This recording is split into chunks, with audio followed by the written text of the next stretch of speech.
아침 뉴스 브리핑 시작하겠습니다. 지금 시간 2023년 6월 15일 금요일 아침 7시 정각을 지나고 있습니다. 오늘 조금 일찍 시작했습니다. 제가 오늘 그 방송 기자 클럽에서 하는 그 연수 세미나가 있어서 참석하기 위해서 오늘 좀 일찍 시작했습니다. 본격적으로 방송해드리기 앞서 시청자 여러분께 부탁의 말씀을 드립니다. 구독을 좀 눌러주시면 감사하겠다라고 하는 말씀입니다. 구독이 한때 2만 명까지 올랐다가 또 다시 19,000명대로 떨어졌습니다. 왜 그런지 모르는데 하여튼 2만 명의 벽을 넘기가 조금 어려운 것 같습니다. 먼저 오늘 방송의 제목을 여러분께 보여드리고 시작하겠습니다. 죄송합니다. 네. 오늘 아침 뉴스 브리핑의 제목은 이겁니다. 윤석열 대통령님, 제발 우리 엄마 최소원에게 자비를 베풀어 주옵소서. 이것이 오늘 아침 방송의 제목입니다. 구독을 좀 눌러주시고 시작해 주시면 더욱더 감사하겠습니다. 자, 선거관리위원회 소식입니다. 아빠 찬스 선관위가 권익위 조사를 돌연 거부했다는 겁니다. 국민권익위원회가 중앙선거관리위원회 잠깐만요. 제가 다시 읽어드리겠습니다. 국민권익위원회가 중앙선거관리위원회가 감사원 감사를 이유로 채용 비리에 대한 권익위 조사를 거부하고 있다며 선관위를 맹비난하고 있습니다. 선거관리위원회는 권익위 조사를 받겠다고 그랬어요. 감사원 조사는 안 받겠다. 대신 권익위 조사는 받겠다고 그랬습니다. 그런데 이제 자료를 내라고 그래서 이제 들어갔더니 권익위 갑자기 선거관리위원회에서 당신들 조사는 못 받겠다는 겁니다. 왜 못 받겠냐 그랬더니 선거관리위원회에 조사를 하는데 기관이 많아. 권익위도 있고 감사원도 있으니까 감사원하고 권익위하고 의견을 조율해서 감사를 하자 이런 얘기입니다. 여러분 이게 말이 돼요? 감사를 받는 기관에서 감사를 받는 기관을 자기가 선택해요. 선택 과목입니다. 감사를 받을지 안 받을지, 누구로부터 감사를 받을지, 어떤 내용을 감사를 받을지를 선거관리위원회가 스스로 결정을 한다는 겁니다. 처음엔 권익위가 감사를 받겠다고 그랬어요. 권익위 감사는 받고 감사원 감사는 안 받겠다고 그랬다가 나중에 바뀌었어요. 권익위가 이제 딱 감사하러 들어갔더니 당연 못 받아. 감사원 감사하고 감사의 범위, 시간 이런 걸 조정을 해야 돼. 그러니까 못 받아. 이런 얘기입니다. 이게 선거관리위원회입니다.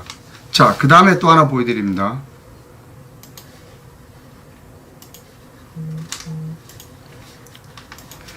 자, 이것이 뭐냐 하면 지난 4.15 총선에서의 그 비례대표입니다. 그러니까 지역구가 있고 비례대표가 있는데 그때 국민혁명당 그러니까 전광훈 목사가 만들었던 국민혁명당의 그 비례대표 선거무효 소송 제기한 그 사건 번호가 2020수의 1601입니다. 4.15 총선이 이제 4월 달에 끝나고 9월 6일 날 우리가 끝나자마자 국민혁명당에서 소송을 제기했죠. 이거 말이 안 된다. 왜냐하면 나는 국민혁명당 후보를 이 비례대표 후보를 찍었어. 그런 데가 많은데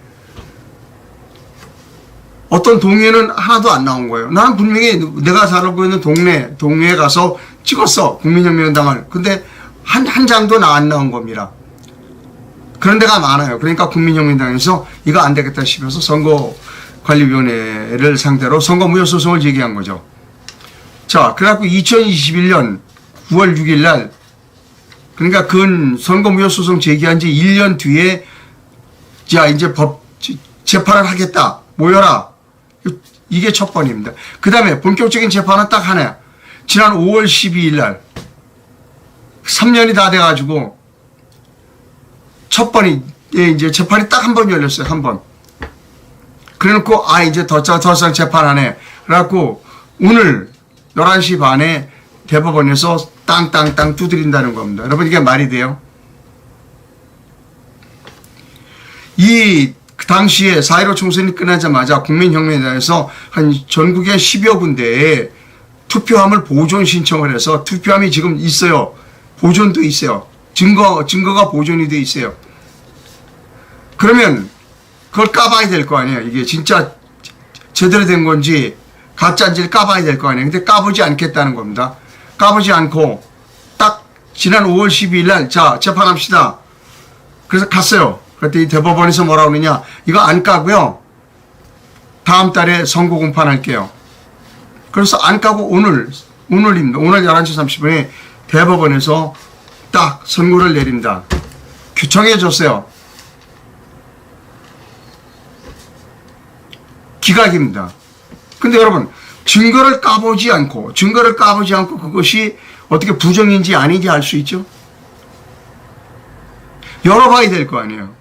못 열어보는 겁니다. 왜 못 열어보느냐? 지역구 선거의 경우에는 투표함을 그동안 열어가서 가짜 투표지를 새로 만들어서 집어넣을 수가 있었지만, 이 비례대표는 전국에 있는 모든 거를 다 해야 돼요. 그러니까 엄청난 거죠. 전국에 있는 모든 투표함을 다 바꿔야 된다는 얘기예요. 그러니까 그거 열면 문제가 심각한 겁니다. 그러니까 안 여는 거예요. 못 여는 겁니다. 열지 않고 증거는 보지 않고 기각. 이게 오늘 예정된 게 11시 반입니다. 이게 대법원입니다. 자, 왜 이런 일을 할 수 있느냐?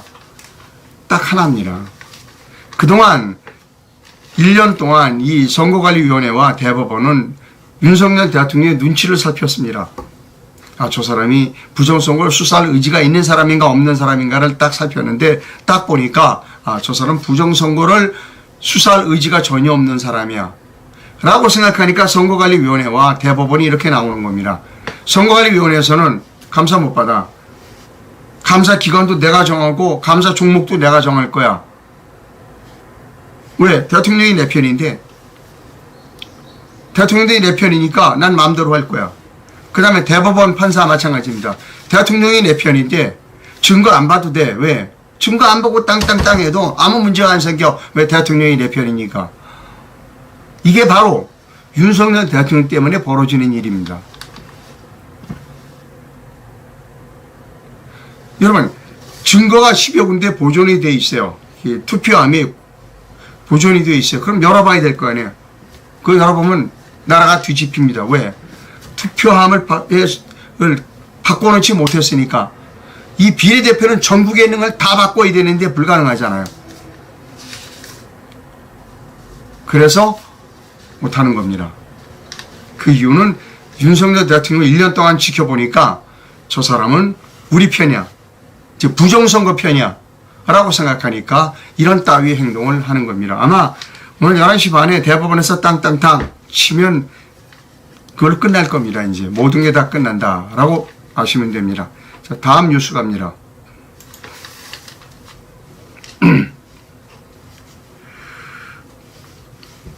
자, 정유라, 최서원의 딸 정유라가 페이스북에 호소문을 올렸습니다. 읽어드립니다. 내일부터 본격적으로 어머님 사면을 위해, 이 글은 어제 썼기 때문에 이제 본격적으로 오늘부터라는 얘기입니다. 어머님의 사면, 추성훈 씨죠. 사면을 위해 행동해 보려고 합니다. 아프신 저희 어머니는 이 여름을 교도소에서 버티실 체력이 없습니다. 딸년이 되어서 어머니를 교도소 안에 고생하시게 두고는 어찌 희희낙낙 자식들과 여름을 날 수 있을까요? 이 쓸모없고 부질없는 목숨 하나 어머니를 위해 못 내놓겠습니까? 자식 하나 잘되게 하자고 저 안에서 7년간 고생을 하시는데 재산도 하기도 모두 빼앗겼지만 돌려받고 싶은 건 어머님 한 분뿐입니다. 어머님만 돌려주시면 조용히 어머니를 모시고 살겠습니다. 현재 소위 말하는 국정농단 사건에 사면을 받지 못하신 분은 저희 어머님 한 분뿐입니다. 이재용 부회장님도 박 전 대통령님도 사면될 것만 일반인은 저희 어머님은 여전히 교도소 안이십니다.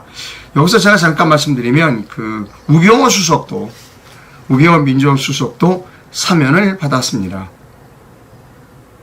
그리고 어젠가 그제 안정범 씨가 무슨 집회를 했다고 그래요. 그 안정복 씨 집회에 우르르 달려갔다고 그럽니다. 뭐 그 김기현 그 당 대표도 달려가고 우르르 달려갔다고 그럽니다. 지금 유일하게 추성훈 씨만 감옥에 있고 사면을 받지 못했다는 겁니다. 어머니를 교도소에 보내고 등 따시고 배불러 봐야 가슴이 천갈래 만갈래 찢어지고 피눈물 나는 하루하루일 뿐입니다. 부디 어머니를 선처해 주시길 대통령님과 모든 분들께 눈물로 간청드립니다. 자, 부디 어머니를 선처해 주시기를 대통령님과 모든 분들께 눈물로 간청드립니다. 라고 하는 겁니다. 부디 저를 제외한 유일한 가족인 할머니를 기다리는 어린 제 자식들에게 자비를 베풀어 주세요. 자비를 베풀어 달라고 얘기했습니다. 제게 유일하게 남은 자식들과 어머님을 위해서라면 저는 죽어도 좋습니다. 평생을 불효녀로 살아온 이 못난 딸년에게 효도할 수 있는 기회를 한 번만 주시기를 간절히 바랍니다. 라고 하는 고소문을 윤석열 대통령에게 공개적으로 발표했다는 겁니다.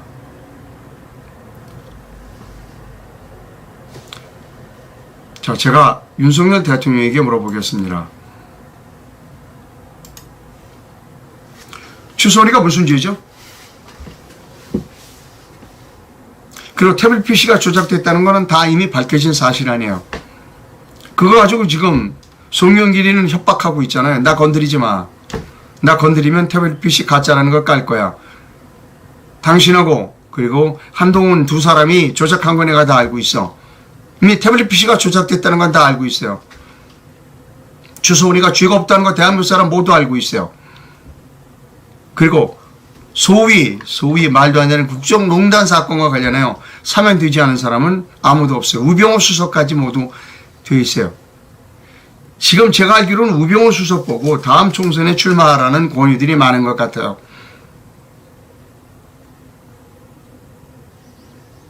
왜 추성훈 씨를 계속해서 감옥에 가다 두는 거죠? 저는 논리적으로 이해할 수 없다는 겁니다.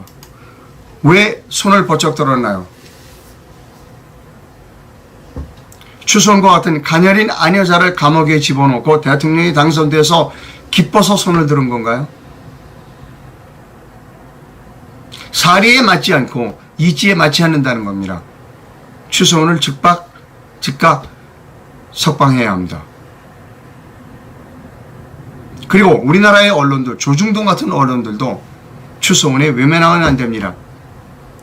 조중동 같은 언론이 추성훈을 마녀로 만들었습니다. 거기에 지금 추성훈에 대해서 입도 하나 뻥끗 안 합니다. 더럽고 추악한 집단이 대한민국의 언론이라는 겁니다. 지금 대한민국의 언론사 기자 중에 제도권 언론 기자 중에 추성훈이 석방을 요구하는 기자는 그런 것을 기사를 쓰는 기자는 한 명도 없습니다.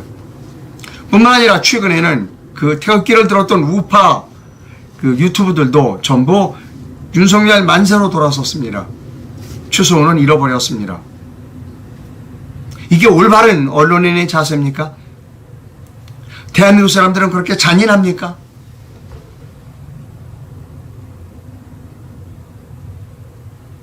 우리는 추성훈의 문제에 대해서 침묵하면 안 됩니다. 윤석열 대통령은 올바르지 못합니다. 추성훈은 죄가 없습니다.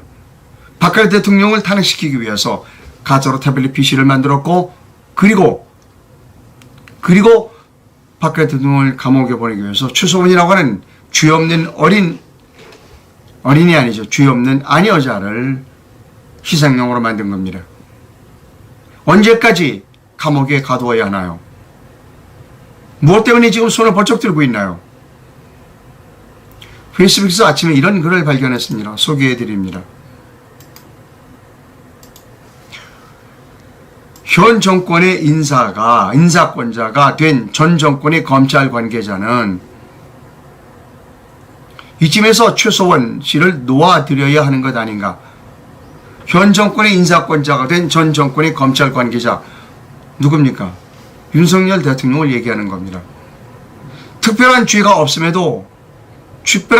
없음이 드러났음에도 아직도 옥에 가두어두고 있는 처사는 아니지 않은가라고 하는 글을 여러분께 소개해 드렸습니다. 다시 한번 윤석열 대통령에게 묻습니다. 왜 손을 번쩍 쳐들고 있나요? 죄 없는 한 여인을 희생해서 현직 대통령을 태블릿 PC를 조작해서 끌어내려서 그리고 대통령이 돼서 환호에 손을 지금 쳐들고 있다는 겁니다. 다 알아요. 모를 것 같아요. 국민이 다 알고 있다는 겁니다. 자, 저는 결제 해지하라는 얘기를 여러 번 했습니다. 이제 5년이 긴 것 같지만 벌써 1년이 지났습니다. 남은 임기는 4년입니다. 금방 갑니다. 그 업보를 계속해서 쌓아나가지 않기를 희망한다는 겁니다. 즉각 취소원을 석방하시기를 부탁합니다. 다음 뉴스 갑니다.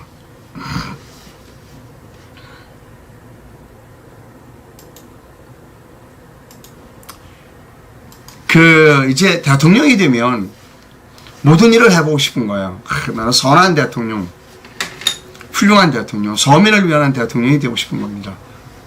그렇게 되면 어떻게 하면 경제 원리나 법 이런 거 무시하고 은행 같은 데를 손목을 비틀어서 어떤 청년이나 어떤 못 사는 사람들 또 소외계층에게 금리를 좀 싸게 해라 아니면 금리를 많이 줘라라고 하는 유혹에 빠지게 마련입니다. 그게 바로 지금 현재 청년 도약 계좌라고 하는 겁니다. 은행을 압박해서 자 오늘 한국경제신문의 기사를 읽어드립니다. 윤석열 대통령이 대선 공약이자 청년층의 자산 형성을 목표로 10월 오늘입니다. 출시되는 청년 도약 계좌가 관치 논란에 휩싸였다. 연 3% 후반 수준의 은행 이해 적금보다 높은 최고 연 6% 이자를 주는 정책금융상품인데 정부 재정을 투입하는 대신 은행이 사실상 손실을 떠안도록 압박해서 만든 거다. 은행권은 입을 맞춘 듯 최고금리 6%를 동일하게 정해 놓았다. 이것 또한 정부가 금리 담합을 요구하는 것이다 하는 겁니다. 쉽게 설명하면 이겁니다. 청년들에게 고금리를 줘라. 은행에 맡기면 6% 줘라 라고 하는 겁니다. 차액은 은행 네가 떠안아라. 결국 은행의 차액이라는 것은 예금한 사람, 은행에 예금한 사람들의 이자를 적게 주고 청년들에게 많이 줘라 라고 하는 게 이 고금리 청년 도약 계좌라는 겁니다. 이런 식으로 하면 안 된다는 겁니다. 지금 윤석열 대통령 흐뭇할 거예요. 내가 힘을 써가지고 은행 이 나쁜 사람들이야. 고금리 장사하는 사람들이야. 비틀어서 나 얼마나 내가 착해. 윤 대통령이 청년들에게 고금리를 줘. 왜 청년들에게만 줘요?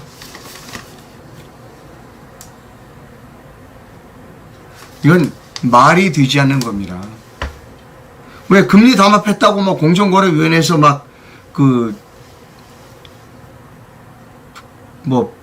과징금 매기 오르잖아, 은행에. 이게 금리 담합이죠. 그러니까 은행이 똑같이 6% 맞춘 겁니다. 정부가 금리 담합을 하라고 시킨 거죠. 이거 올바른 게 아니라는 겁니다. 이런 식으로 정책을 쓰면 안 된다는 겁니다. 이런 식의 정책은 문재인하고 다를 게 뭐가 있어요? 똑같다는 겁니다. 문재인하고 다를 게 아무것도 없는 정책이라는 거예요. 대통령이 힘이 있다고. 그런 식으로 그냥 어떤 특정한 다 은행이면 다 독립법인입니다. 주주가 있고 법을 어기고 압력을 내는 것은 올바르지 않다는 겁니다. 다른 정책적 수단을 택해야지 청년들에게 인기를 끌기 위해서 은행을 비틀어가지고 청년들에게만 고금리를 줘라. 올바르지 못한 정책이다. 라고 하는 겁니다. 올바르지 못합니다. 자, 다음 뉴스 갑니다. 동아일보가 여론조사를 했어요. 자세한 여론조사의 방법 이런 것들은 동아일보 보시면 되고요. 내년 4월 10일 총선에 어느 정당 후보에게 투표하시겠습니까? 수도권만 했습니다.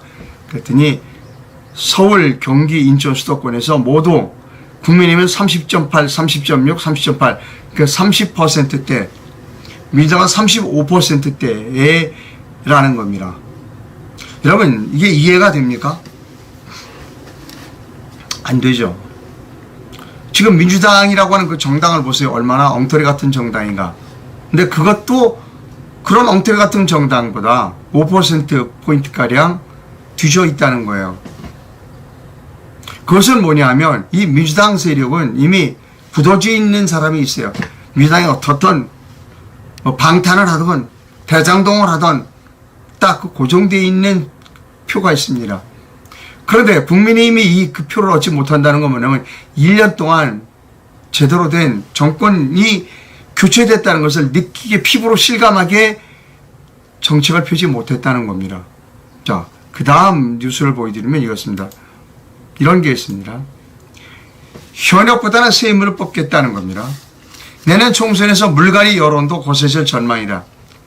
내년 총선 때 지역구 국회의원으로 현역 의원이 다시 출마한다면 다른 인물을 뽑을 것이라는 응답이 34.3%. 지금 현재 현역 의원은 다시 뽑아줄 거라는 것이 20.1%보다 10.2%포인트 더 높다는 겁니다. 또 이외 정치권에서 움직임이 시작된 제3당에 대한 평가도 긍정이 51.6%, 부정이 27.4%로 제3당이 출연해야 한다는 여론이 2배 정도 높다라고 하는 동아일보의 여론조사 결과를 제가 여러분께 보여드렸습니다. 자세한 것은 동아일보 홈페이지에 들어가서 확인하시면 됩니다. 자, 여러분, 우리나라의 문제는 이렇습니다. 우리나라의 문제는 점점 더 사회 악이 구조적이고 규모가 커지고, 뭐라고 그럴까, 교묘해지고 있다는 겁니다. 이런 글을 페이스북에서 발견했습니다. 박정희 시대에 김대중이나 김영삼이 박정희를 비판하며 자기가 대통령이 되면 온갖 범죄와 사회 악이 없어지고 사회 모순과 정의가 살아날 것처럼 주장했다.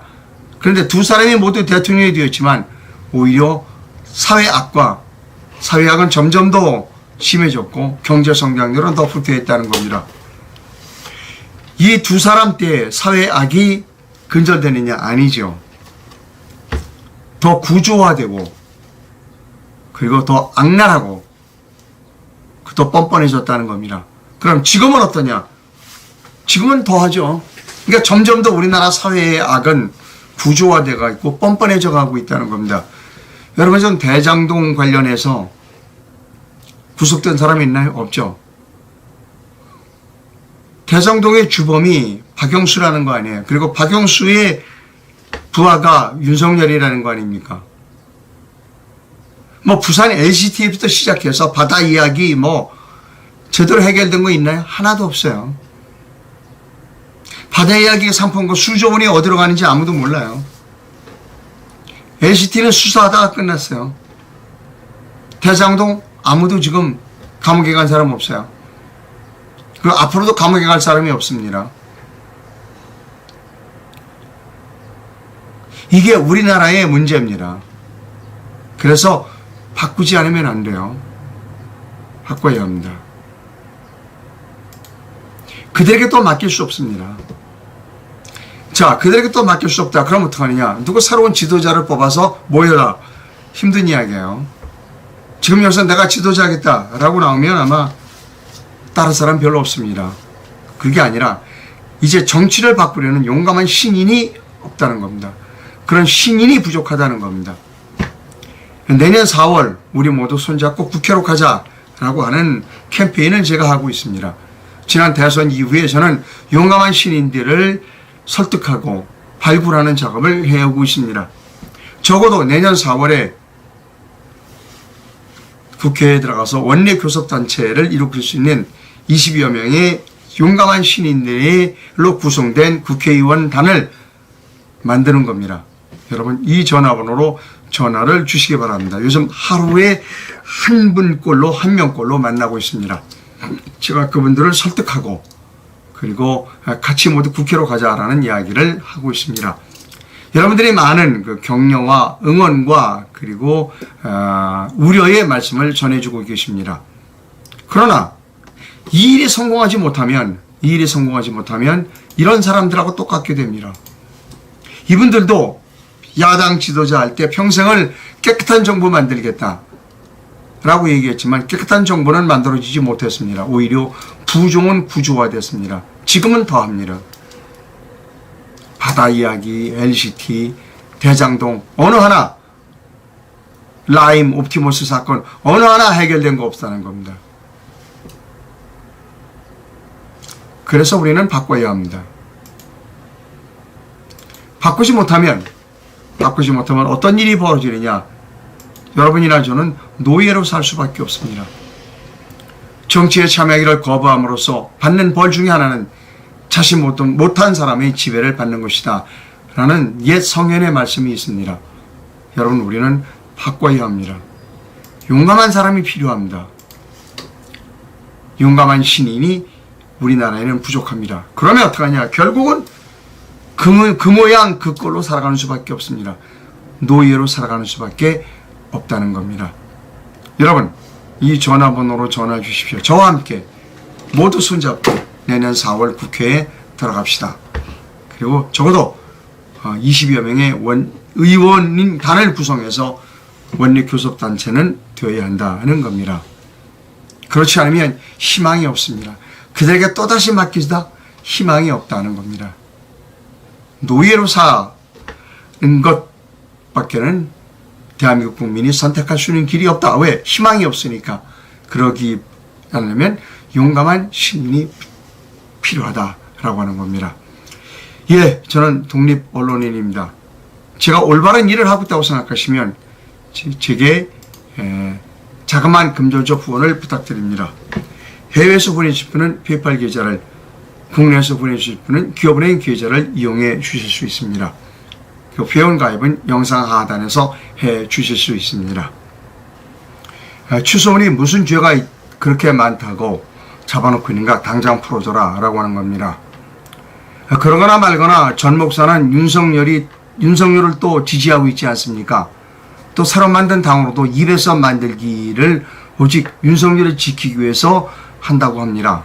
저는 좀 이해하기가 곤란합니다. 왜 윤석열을 지켜줘야죠? 윤석열이 약속 지킨 게 없잖아요. 지난 1년 동안 어떤 일을 했나요? 옛날 그 부패 세력들을 감싸는 일만 했잖아요. 미국에 가서 한미동맹, 글쎄 그것도 좀 따져봐야지만 어찌 좋아요. 미국에 잠수함이 많이 들어오게 한다, 핵잠수함이. 그러나 그거 가지고는 면제가 될 수 없다는 겁니다. 윤석열은 1년 동안 한 일이 아무것도 없다. 오히려 옛 부패 세력들을 보호해 주는 것 이외에 한 일이 없다는 겁니다. 정유라의 처절한 호소문이네요. 감사합니다. 예. 이 처절한 호소문을 듣고도 눈을 감는다면 잔인한 사람들입니다. 추성훈 씨야말로 아무런 힘도 없는 연인내일 뿐인데 뭐가 그리 겁나는 걸까? 최소원 석방을 박근혜 전 대통령 부활로 착각하는 것 아닐까? 맞습니다. 너무 안타깝습니다. 하루라도 빨리 최소원 씨가 나와야 합니다 하는 겁니다. 윤석열 대통령은 본인이 탄핵의 규칙 사유가 있음을 알고 최소원 씨를 조속히 사면해야 합니다. 문재인을 심판하지 못하는 윤석열 대통령은 이제 대통령을 그만두고 내려오십시오. 선관위가 감사를 못 받겠다며 계속 버티기 작전으로 가는 것은 메인 서버 등 부정선거 조작에 대한 증거인멸을 하기 위한 시간을 벌기 위한 꼼수가 아닐까요? 저도 그렇게 생각합니다. 따라서 검찰이 압수수색영장을 가지고 들어가야 된다는 겁니다. 그런데 우리나라 검찰은 그런 일을 하지 않아요. 우리나라 검찰은 법무부 장관은 국회에 가서 야당 의원들과 밉씨름만 하고 있는 사람이 법무부 장관입니다.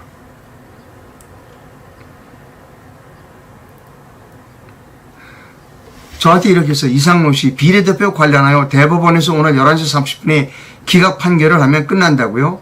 패배주의적 발상부터 바꾸세요. 예. 이번은 제가 이렇게 얘기하는 걸 왜 이렇게 말씀하시는지 알아요. 그걸로 끝나지 않는다.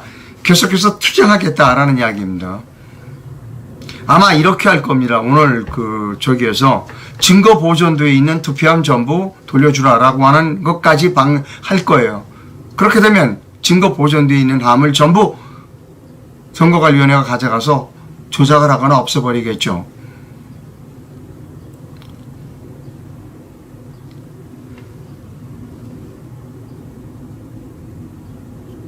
모든 일을 그런 식으로 자신있게, 그런 말도 안 되는 엉터리 같은 일을 자신있게 할 수 있는 일은 뭐냐? 대통령이 내 뒤편이야. 내 백이 대통령이야. 검찰이 내 뒤편에 있어. 그러니까 아무 일도 못할 거야. 라는 오만한 생각으로 이런 일을 하고 있다는 겁니다. 지금 현재 벌어지고 있는 모든 책임은 윤석열과 한동훈 장관에게 있다라고 하는 것이 제 주장입니다. 예, 방송 시청해주신 시청자 여러분 대단히 감사하고요. 예, 내일 아침에 뵙도록 하겠습니다. 감사합니다.